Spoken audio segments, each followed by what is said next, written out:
Yeah, I mean, it is a house of cards, and that kind of is the definition of a blow off top. You're gambling with time, where the time gets more concentrated and the gains get more exponential, but there's a point where the music stops and then it's all over, and it's like a game of chicken. You're trying to edge to the very last moment and take out your profits, but so is everybody else.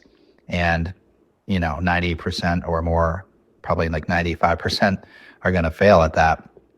But yeah, it's very interesting, the sort of like dichotomy of factors going on right now, because you do have an economy that's fundamentally overdue for a collapse.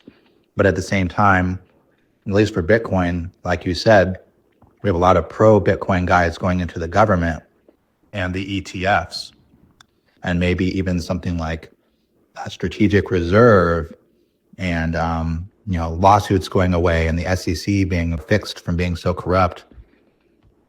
So it's an interesting dichotomy where you have a lot of bullish factors on the back of a very negative scene, and you have like Doge probably going to cause a massive amount of government unemployment.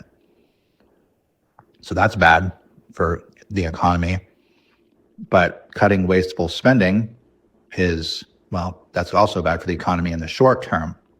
So again, I can go back and forth both ways, crisscrossing, bullish, bearish,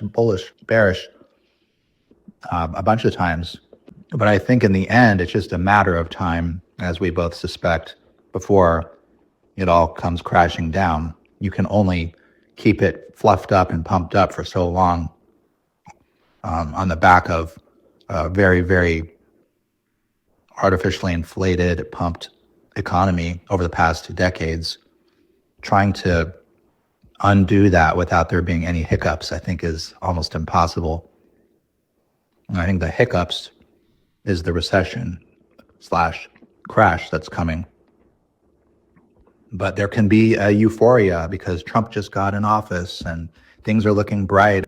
So there can be like this honeymoon period where things just keep pumping beyond where they already should have stopped pumping. But in the grand scheme of things, on a decades or multi-decades time frame, that euphoria honeymoon period of several months or even 6 months or 4 months, which seems like forever on the back of when it should have already crashed, is actually not that long of a time frame. If we're going to experience, hypothetically, if we experience the greatest crash we've had in the last 40 years or something, then being off by 6 months or 12 months in the grand scheme of things will just look like a rounding error.